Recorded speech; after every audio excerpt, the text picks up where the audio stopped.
اللهم صل على محمد وآل محمد. نبارك لأخينا وجارنا العزيز أبو حسين جواد بهذا البيت المبارك إن شاء الله في منطقة سومر. نتمنى له التوفيق والصحة والعافية والهناء به بعون الله.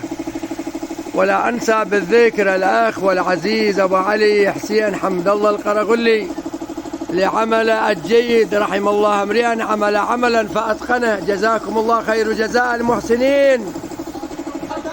كذلك أخو أحمد حياكم الله وبياكم، أي أعلى قدركم وشأنكم.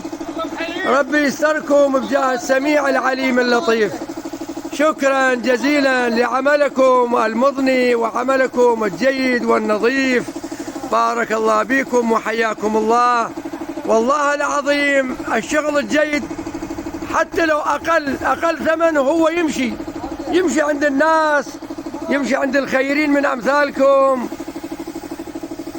ما شاء الله ما شاء الله. الله يبارك بكم إن شاء الله، الله يبارك بكم إن شاء الله.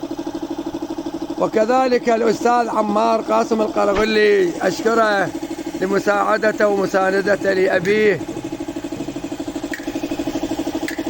أبو علاوي أمر خدمة بعد أبو علاوي. ربي يسلمكم. هذا والسلام عليكم ورحمة الله وبركاته في هذا اليوم 9 من تشرين الثاني لعام 2023. والسلام عليكم مرة أخرى ورحمة الله وبركاته. وفقنا ووفقكم الله.